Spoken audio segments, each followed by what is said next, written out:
차명 주식 어떻게 해결할 것인가라는 주제를 가지고 오늘 방송을 진행하겠습니다. 이번 챕터는 차명 주식이라는 독을 먹은 사람에게 어떤 해독제를 투여할 거냐. 네. 이 해독제는 조심해야 되죠. 네. 해독을 하는지 아니면 독에 독이 되는지는 알 수가 없는 겁니다. 굉장히 조심해야 되는 거고, 네. 또 해결의 방향성, 방법에 문제가 생겨버리면 오히려 더 기업에 큰 재무적 부담이나 세무적 리스크를 안겨다 주기 때문에 굉장히 좀 조심해야 되는 그런 내용이 될 수 있을 것 같습니다. 통상적으로 이제 5, 6가지 정도 방법이 있습니다. 기업의 여건에 맞는 방법들을 써야 되는데 일단 몇 가지로 좀 구분을 해볼게요. 첫 번째는 소유권에 대한 어떤 분쟁의 가능성이 있냐 없냐.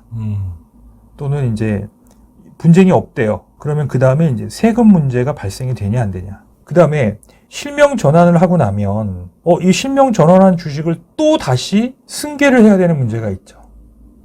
그러면 실명 전환을 바로 할 거냐 아니면은 바로 승계 대상자에게 넘겨줄 때 차명이 아니라 이거를 실질 소유자로 해서 유상양도나 증여를 할 거냐. 이런 다양한 시나리오를 한번 검토해 볼 필요가 있습니다. 근데 프로세스는 이렇게 되네요. 소유권 분쟁의 여부가 있느냐. 두 번째 세금에 관련된 부분 검토하고 마지막으로 승계에 관련된 부분을. 그렇죠. 네. 예. 자, 그래서 이제 몇 가지 정리 방법 순으로 한번 검토를 해볼게요. 자백 방법이라고 얘기를 했죠. 명의신탁을 해지한다. 자백 방법. 예. 이거 원래 내 거였어. 원래 내 거였다는 거예요. 이건 이제 실명 전환한다고 봐야 되겠죠. 예. 명의신탁 해지는 실명을 전환하는. 예, 실명으로 전환한다.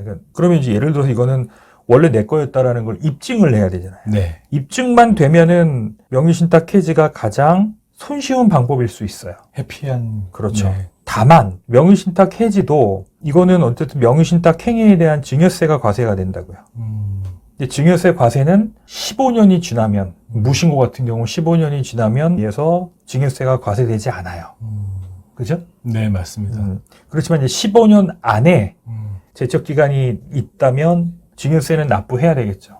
그럼 기업 입장에서는 부가제적 기간이 도과될 때까지 더 이걸 묵혀두느냐, 아니면은 묵혀두기에는 여러 가지 경영상의 리스크가 더 크다라고 판단되면 좀 무리를 하더라도 조기 해결을 하는 방안을 강구해야 되겠죠. 네, 맞습니다. 명의신탁 해지에 대한 사례는 크게 3가지인가요? 그렇죠. 네. 그래서 지난번에 잠깐 말씀드렸지만 네. 명의신탁 간소화 제도, 이 간소화 제도의 요건이 되느냐. 네. 예, 그러면은 이 명의신탁 주식 실소유자 확인 신청 제도를 활용하면 돼요. 네. 명의신탁 주식 실제 소유자 확인 예, 그렇죠. 제도. 네, 그래서 하도 오래돼서 입증력은 좀 약하지만 네. 이 간소화 제도의 요건에 해당이 된다면 네. 일단 신청해 보는 게 유리합니다. 예, 아까도 말씀드렸듯이 이제 2001년 7월 23일 이전에 네. 발기인 요건 자체가 이제 국가가 3명 이상 이렇게 정해놨기 때문에 네.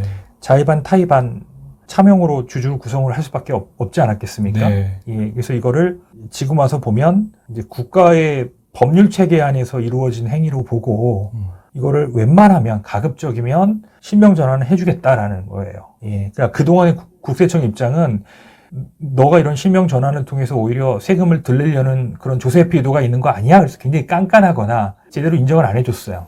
근데 이제 이 제도가 도입된 이후에 적어도 2001년도 7월 23일 이전에 명의신탁된 주식에 대해서는 이 제도를 통해서 손쉽게 실명 전환을 할 수 있다. 이게 하나의 이제 중요한 점이에요. 단, 아까 말한 대로 이제 부가제적 기간 안에 있었던 거라면 증여세가 과세됩니다. 자, 그러면 2001년도는 이미 벌써 15년이 경과가 됐잖아요. 네. 그러니까 15년 이전에 명의신탁한 거는 해당이 안 되겠지만 네. 만약에 중간에 증자를 했다면 네. 증자한 시점부터 아직 15년이 도과가 안 됐다면 이건 증여세가 과세가 될 수 있는 거예요. 공소시효가 연장되는 느낌이네요. 그렇죠. 네네. 왜냐하면 증자를 했다라는 거는 그 증자 시점에 직전 사업연도의 주가에 따라서 증여세가 과세가 되거든요. 네. 예, 그러니까 단 이제 전제 조건은 2001년도 7월 23일 이전에 차명이 이루어졌고 그 이후에 증자한 기록이 없다면, 그래서 부가제적 기간이 완전히 도과가 됐다면 사실은 증여세 없이 실명 전환할 수 있는 기회가 될 수 있는 거죠. 근데 이게 굉장히 해피한 케이스인데 요건 충족이라는 게 네. 이게 만만하진 않을 것 같은데 요건을 됩니까? 먼저 한번 보면은 네네. 말씀드린 것처럼 이제 2001년도 7월 23일 이전에 설립된 법인이라야 되고요. 예, 조특법상의 중소기업이에요. 중소기업법상의 중소기업이 아니에요. 네. 중소기업법상의 중소기업은 훨씬 더 폭이 넓고요.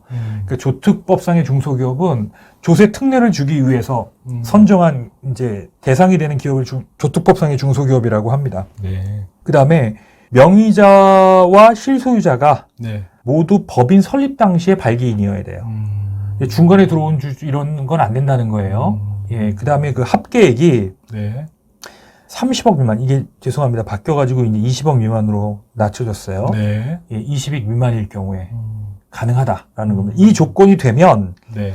내가 명의신탁임을 입증할 수 있는 입증력이 좀 약하더라도 일단 네네. 신청해 보자는 거예요. 그렇군요. 자, 그런데 이제 그러면 2001년도 7월 23일 네. 이후에 명의신탁이 이루어진 거는 그러면 어떻게 됐냐? 네. 그거는 명의신탁 간소화 제도를 활용할 수 없잖아요. 네. 자, 그런 경우에는 이제 이런 방법을 써야 되는 거죠. 지난번 강의 때도 말씀드렸지만 당사자 간의 합의에 의한 명의신탁이었다라는 걸 입증할 수 있는 근거들, 네. 입증 근거들을 입증 서류들을 제출하고요. 네네.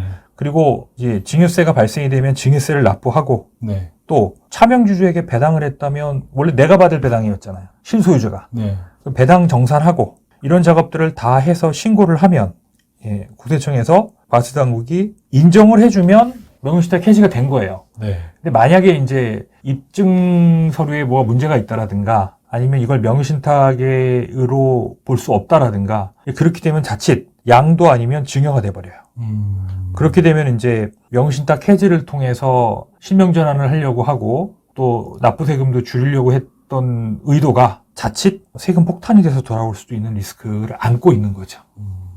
그 명의신탁 해지에서의 요건 충족에 있어서 핵심이 제가 알기로는 죽음에 대한 납입을 대표자 본인이 다 했다거나 어떤 금융거래 내역에 대한 것들을 증빙하는 게 핵심이라고 알고 있는데 그게 맞나요? 그렇죠. 실질적으로 우리가 범죄도 돈의 흐름을 쫓아가야 된다고 하잖아요. 네. 특히 돈 받은 사람이 범죄자다라고 얘기하는 말이 있잖아요. 마찬가지로 실제 자금 흐름을 추적하다 보면 죽음을 다 A라는 사람이 냈네. 근데 B라는 사람이 주주로 들어와 있네. 이게 입증이 되면 네.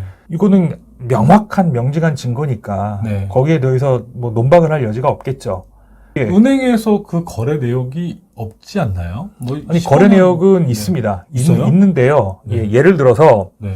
법인을 설립할 때 이제 잔고증명이라는 게 있잖아요. 네. 근데 거기에 이제 A라는 사람이 다 잔고를 댔어요. 실제 B라는 사람이 죽음을 입금한 기록이 법인이 어쨌든 그 대표 발기인 통장으로 돈을 이체를 해야 되는데 그 내역이 없다면 그죠?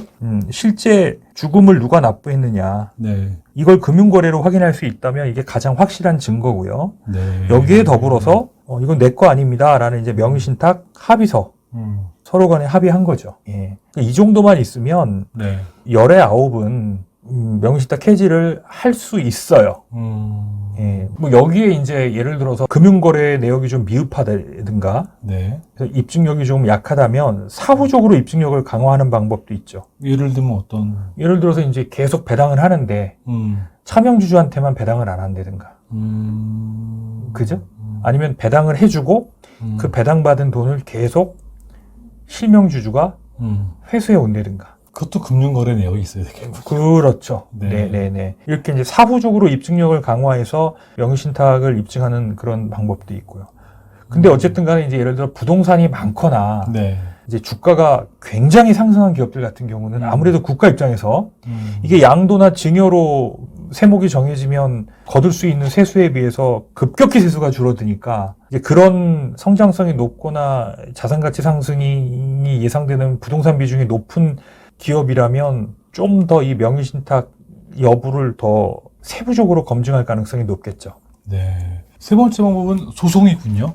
그렇죠. 이건 이제 뭐 입증력이 너무 약해서 확실하게 이제 법원에서 근데 이것도요 소송비 많이 드는 거 자명하고요. 두 번째는 이게 소송이라는 게 결국 걸석재판이라고 해서 이제 실제 소유주는 나타나지만 차명주주가 재판에 참여 안 해서 맞아요. 예, 그냥 실소유주의 손을 들어주는 거거든요. 네. 근데 이것도 이제 실질적으로 세무당국에서 인정되지 않은 경우들이 있습니다. 그래서 이것도 이제 100% 걸석재판을 통해서 그 소유권을 인정받으면 명의신탁이 100% 입증된 거다라고 주장하기에는 좀 무리수가 있어요. 아, 소송도 만병통치약은 네. 아니군요. 혹시 이런 행위를 하다가 네. 그래서 수탁자, 명의자거로 판정이 나버리게 되면 이건 뭐 혹되려다가 혹 붙이는 상황이 되는 경우가 될 수도 있고 또 어쨌든 이런 법률 행위를 한다는 것 자체가 명의자 입장이 굉장히 부담스러울 수 있는 거예요.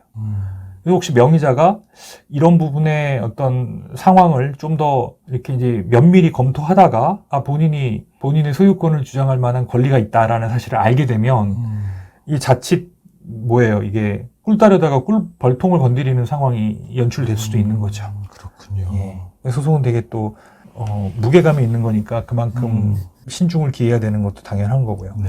그럼 이렇게 이제 내 거야라는 자백 방식에 의한 해지가 아니라 실질 소유자라고 인정하는 단계에서 이제 매매 거래를 하는 거죠.